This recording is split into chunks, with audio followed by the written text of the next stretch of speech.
Hi all, welcome to football arena. കഴിഞ്ഞ world cup യോഗ്യതാ മത്സരത്തിൽ എതിരില്ലാത്ത 3 ഗോളുകൾക്കായിരുന്നു അർജന്റീന വെനസ്വേലയെ പരാജയപ്പെടുത്തിയത്. മെസ്സിയാണ് മത്സരത്തിൽ തിളങ്ങിയിട്ടുള്ളത്. ഗംഭീര പ്രകടനം നടത്തിയ മെസ്സി 2 ഗോളുകൾ മത്സരത്തിൽ സ്വന്തമാക്കിയിരുന്നു. ഇനിയിപ്പോൾ അർജന്റീനയുടെ എതിരാളികൾ ഇക്വഡോറാണ്. വരുന്ന ബുധനാഴ്ച പുലർച്ചെ ഇന്ത്യൻ സമയം 4:30 ഇക്വഡോറിന്റെ മൈതാനത്ത് വെച്ചുകൊണ്ടാണ് ഈ ഒരു മത്സരം നടക്കുക.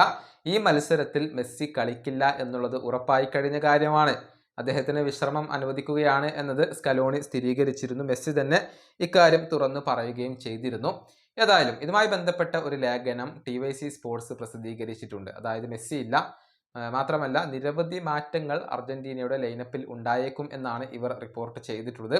അതിൻ്റെ സാധ്യതകളെ നമുക്കൊന്ന് പരിശോധിക്കേണ്ടതുണ്ട്, ലൈനപ്പ് നമുക്കൊന്ന് പരിശോധിക്കേണ്ടതുണ്ട്. അതായത് ഗോൾ കീപ്പർ ആയിക്കൊണ്ട് എമിലിയാനോ മാർട്ടിനസ് തന്നെയായിരിക്കും.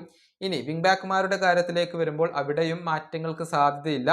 ടാഗ്ലിയാഫിക്കോ, നൊഹ്വേൽ മൊളീന എന്നിവരായിരിക്കും ഉണ്ടാവുക.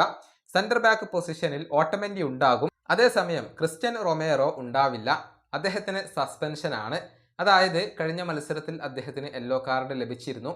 അദ്ദേഹത്തിന്റെ പകരം ലിയനാർഡോ ബാലർഡിയെ സ്കലോണി ഉപയോഗപ്പെടുത്തിയേക്കും എന്നാണ് TYC സ്പോർട്സ് ഇപ്പോൾ കണ്ടെത്തിയിട്ടുള്ളത്.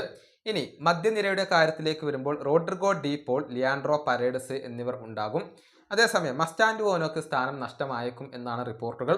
പകരം അലക്സിസ് മാക്കാലിസ്റ്റർ ഇടം കണ്ടെത്തിയേക്കും. കഴിഞ്ഞ മത്സരത്തിൽ അലക്സിസ് മാക്കാലിസ്റ്റർ ഇല്ലായിരുന്നു. ഇനി തിയാഗോ അൽമേഡ അവിടെ ഉണ്ടാകും, മുന്നേറ്റ നിരയിൽ ഉണ്ടാകും. മെസ്സി ഇല്ലാത്തത് കൊണ്ട് തന്നെ നിക്കോ ഗോൺസാലസിന് നറുക്കു വീഴാൻ സാധ്യതയുണ്ട് എന്നാണ് TYC സ്പോർട്സ് ഇപ്പോൾ റിപ്പോർട്ട് ചെയ്തിട്ടുള്ളത്.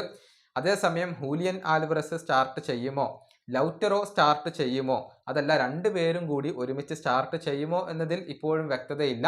അക്കാര്യത്തിൽ സ്കലോണി ഒരു ഫൈനൽ ഡിസിഷൻ എടുത്തിട്ടില്ല. നമുക്കറിയാം, എപ്പോഴും മത്സരത്തിന് തൊട്ടു മുന്നെയാണ് ഇക്കാര്യത്തിൽ ഒരു അന്തിമ തീരുമാനം അദ്ദേഹം എടുക്കാറുള്ളത്. രണ്ടുപേരും സ്റ്റാർട്ട് ചെയ്യുകയാണെങ്കിൽ നിക്കോ ഗോൺസാലസിന് ഇടം ലഭിക്കാൻ സാധ്യതയില്ല. ഇങ്ങനെയാണ് അർജന്റീനയുടെ ഒരു പോസിബിൾ ലൈനപ്പ് വരിക. ഏതായാലും വലിയ മാറ്റങ്ങൾ അദ്ദേഹം വരുത്തിയേക്കും. യുവതാരമായ നിക്കോ പാസിനെ പോലെയുള്ള താരങ്ങൾക്ക് അവസരം ലഭിക്കാനുള്ള സാധ്യതകളെയും നമുക്ക് തള്ളിക്കളയാൻ കഴിയില്ല. ഈ വീഡിയോയുടെ അവസാനിപ്പിക്കുന്നു. അടുത്ത വീണ്ടും കാണാം.